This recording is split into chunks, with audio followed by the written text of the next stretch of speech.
Mapagpalang araw po, makinig tayo sa magandang balita. Araw-araw, marami ka narinig ng mga balita, maaaring maganda, maaaring pangit. Pero ngayon, ang mapakinggan natin ay napakaganda. Hindi lang siya basta maganda, napakaganda. Nadala ni Presbyter Dan Perez. Ito po ay tungkol sa salita ng Diyos. Kung paano tayo matututo sa mga gawa ng Diyos. Ito po, makinig tayo. Pati sa inyong lahat, sa pangalan ng ating Panginoon at sa pangalan ng ating minamahal Pastor Jonathan Santos Periol. Ako po ay muling nagagalak na kayo ay makasama sa programang ito at tayo po ay muling makadulog sa harapan ng Panginoon na may buong pananampalataya na alam natin na ipinaglaan na tayo ng Panginoon ng mga mabubuting bagay. Lalo sa mga panahong ito, kailangan natin ang lumapit sa Diyos sapagkat napapatunayan po natin na sa ating sarili wala tayong magagawa. Subalit nandyan ang tulong ng Diyos na hindi pinagkakait sa atin. Ako yung umaasa na kayo pong lahat ay pinagpapala pa rin sa gitna ng pagsubok sa sanlibutan na ating kinakaharap. Tayo muna po ay mananalangin bago sa ating pag-aaral ng salita ng Diyos. Glory to God, mapagpalang Diyos, banal at makapangyarihan sa lahat. Kami po ay nagagalak at nagpapasalamat sa iyo sa dakilang kapalarang ibinigay mo sa amin upang kami ay muling makapagsama-sama sa pagbubulay ng iyong salita. Palakasin mo ang aming loob at dalhin kami sa higit na pagtitiwala na sa gitna ng maraming mga problema at pagsubok ay makakayanan namin sapagkat nariyan ka na laging handang tumulong sa amin. Pagpalain mo ngayon ang aming pag-aaral na iyong mga salita, pangasiwaan mo po kami at akayin mo kami sa higit na pagtitiwala sa iyo. Marami pong salamat o Diyos sa pangalan ng aming Panginoong Hesus. Amen. Purihin po ang pangalan ng Panginoon. At ibabahagi ko po sa inyo ngayon ang nasa aklat ng Jeremias. Ang kapitulo ay 33, ang talata po ay 3. Tumawag ka sa akin at ako'y sasagot sa iyo. At ako'y magpapakita sa iyo ng mga dakilang bagay at mahihirap na hindi mo nangalalaman. Purihin ang pangalan ng Panginoon. Ang talatang ito ay napaka-pamilyar na sa bawat isa sa atin. Katunayan, lagi natin itong naririnig. May awit dito ang ating minamahal na Pastor Sammy Bagkat. Subalit, bakit nga ba minsan ay nakakalimot tayo o napababayaan natin ang napakagandang pangako ng Diyos? Kaya ang pangako ng Diyos na sa mga tumatawag, siya ay sasagot. Napakaganda, di po ba? Subalit, ano po ba yung nakakahadlang sa atin? Bakit hindi tayo makakatawag?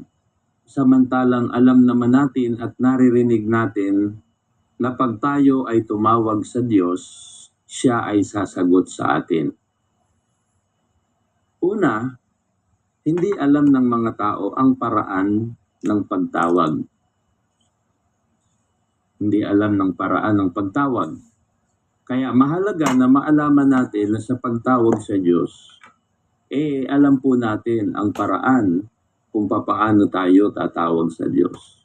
At sa atin po na laging sumusubaybay sa programang ito, alam natin na ang isa sa paraan ng pagtawag natin sa Diyos ay sa pamamagitan ng ating pananalangin.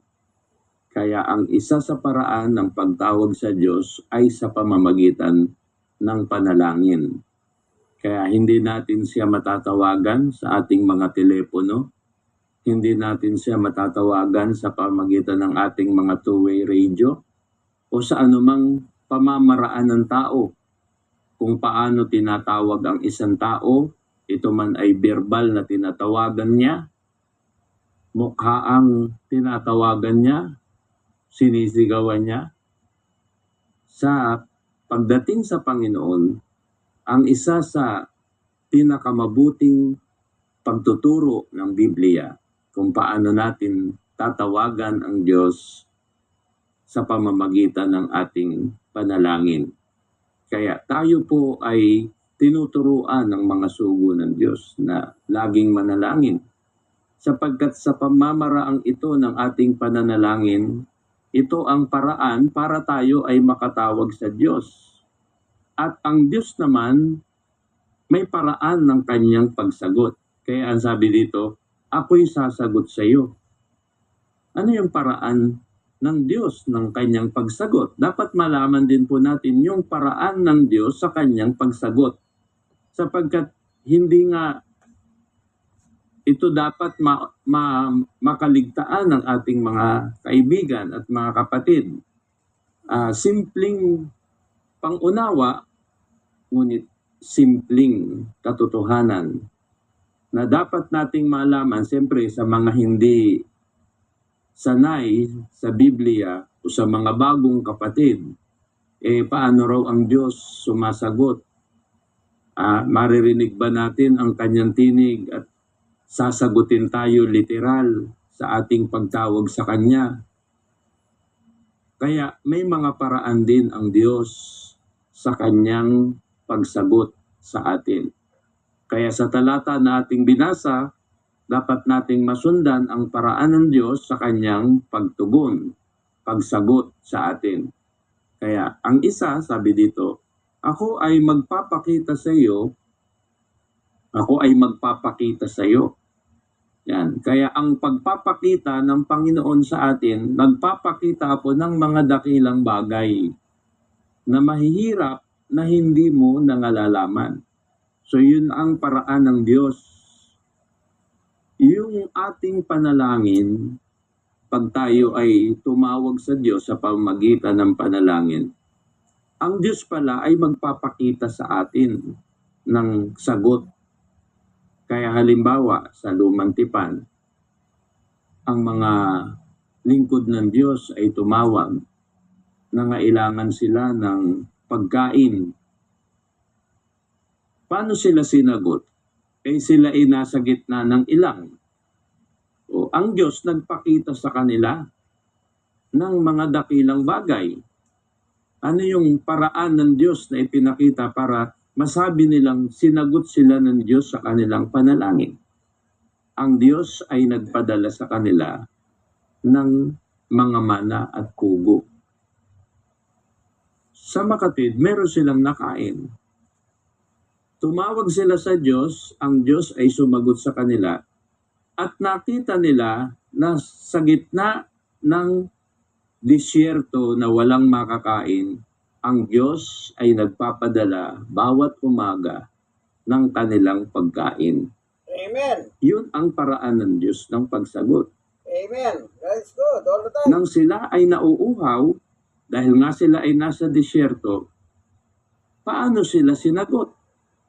Sa kanilang kauhawan, ang Diyos ay nagpakita sa kanila ng dakilang bagay na sa mga bato na kanilang nadadaanan doon sa disyerto, kapag ka ito ay pinapalo ng baston ni Moises, mayroong tubig na lumalabas. Amen. Amen. That is good. All the time. Nakita nyo ang paraan ng Diyos sa kanilang panahon para sila ay sagutin sa kanilang pagtawag.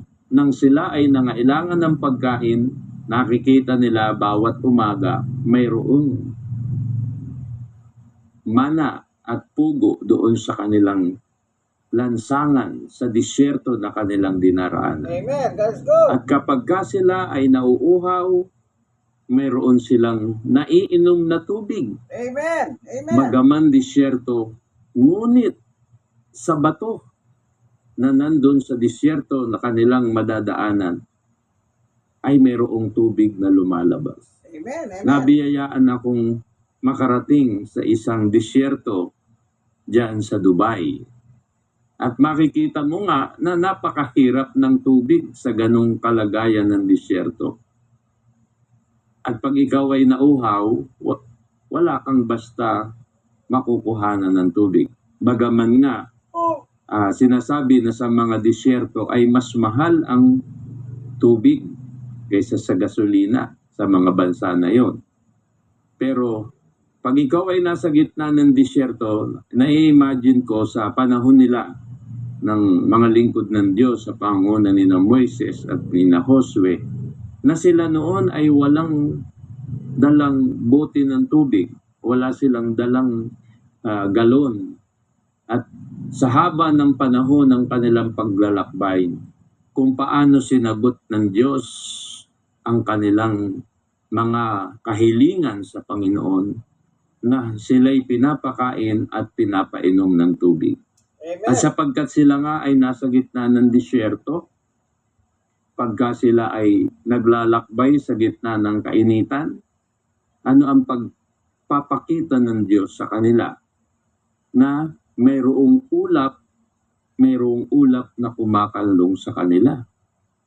Alam ko na yan ay pamilyar sa inyo, na ibabahagi lang natin ang halimbawa ng pagsagot ng Diyos. At pagkagabi naman na sila ay nasa kadiliman, yung ulap pag-araw na kumakanlong sa kanila ay nagiging tila haliging apoy na nagbibigay sa kanila ng liwanag. Amen. That is Kaya, good. yan ba ay isang kwento na gaya ng kwento sa mga comics ng ating panahon o sa isang nobela? Hindi po. Ito ay pinapatotohanan ng Biblia na isang katotohanan na naranasan ng mga tao ng Diyos. Amen. Kaya naalaala ko yung sabi ni Josue sa kanila noon, maglilingkod ba kayo sa Diyos? Na alalahanin ninyo ang ginawa ng Diyos sa ating mga magulang. Nagpakita siya ng mga dakilang bagay sa atin. Amen. Amen. Yan ang ibig sabihin Praise ng God. ang Diyos ay sumagot sa kanila. Paano sa ating panahon? Kaya pa rin bang gawin ng Diyos Amen. na siya ay magpapakita sa atin ng mga dakilang bagay? Doon mo makikita yung pagpapahalaga doon sa iyong paniniwala sa salita ng Diyos, na pag ikaw ay tumawag sa Kanya, siya ay sasagot. Paano ka tatawag? Sa pamamagitan ng panalangin. At ang Diyos paano siya sumasagot? Sa pamamagitan ng pagpapakita niya ng mga dakilang bagay. Ngayon, yung mga dakilang bagay na yon, yung sinasabi sa karugtong ng ating talata, mahihirap na hindi mo nang nalalaman. Yung paraan natin, alam natin kung paano solusyonan ang isang bagay. Kaya marami sa atin, mga kababayan, sa ating mga kapatid, sabi nga nila nakakaraos, nagtatagumpay sapagkat alam nila ang paraan. Meron silang kaalaman, meron silang diskarte. Kaya minsan hindi na nila kailangang manalangin sapagkat alam na nila ang kanilang gagawin. Nagiging madali ang kanilang gagawin dahil sa kanilang mga kaalaman. Pero kakaiba po pala yung sagot ng Diyos eh. Yung sagot ng Diyos, yung parang mahihirap na bagay na hindi mo nalalaman, pero doon mo makikita na ang Diyos talaga ang sumagot sa iyo. Amen. Purihin ang pangalan ng Panginoon. Kaya sa mga panahon na parang hindi mo na alam ang iyong gagawin.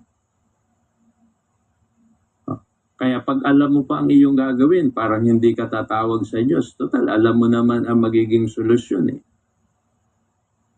Pero alam nyo, yung mga hindi natin alam, hinahanapan natin solusyon. Halimbawa, tayo ay may sasakyan. Nasira yung ating sasakyan. So kung hindi mo alam ang gagawin, hahanapan mo ng solusyon. At ang una mong maiisip, pumunta sa mekaniko. Minsan, ang mekaniko may kaunti lamang ginalaw.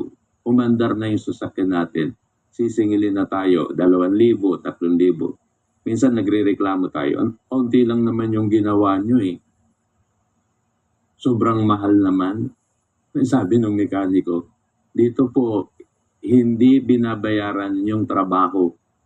Ang binabayaran dito, yung alam. O, di ba? Kaya, wala kang magagawa, hindi mo alam kung paano paandarin yung sasakyan mong nag-stop. Pero nung dalhin mo sa mekaniko, mayroon lamang siyang maliit na bagay na ginalaw. Tumakbo na, umandar na yung sasakyan. Siningil ka.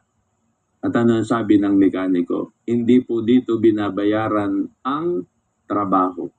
Ang binabayaran po dito, yung alam.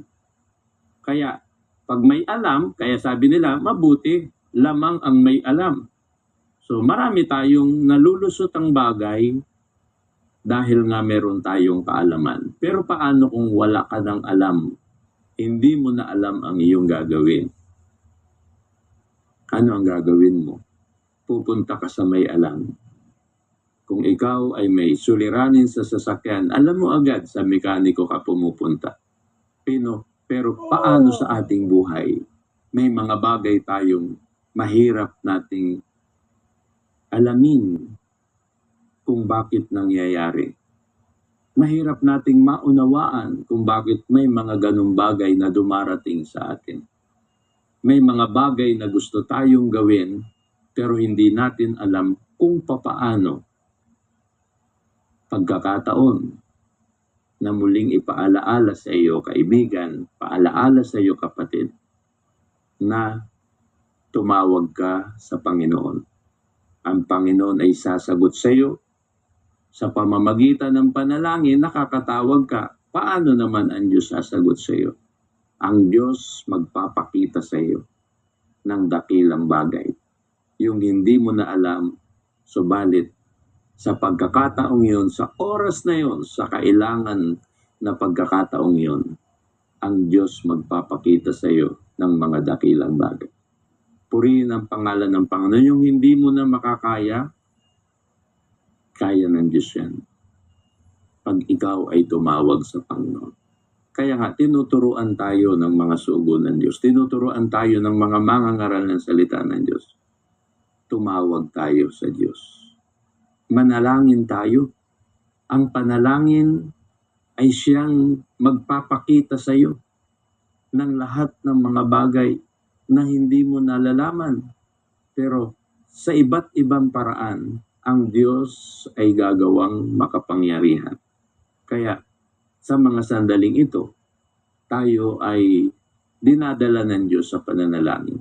Kapatid, ano po ba ang kalagayan mo ngayon? Siyempre, hindi kita kilala. Hindi ko alam kung ano ang kalagayan mo.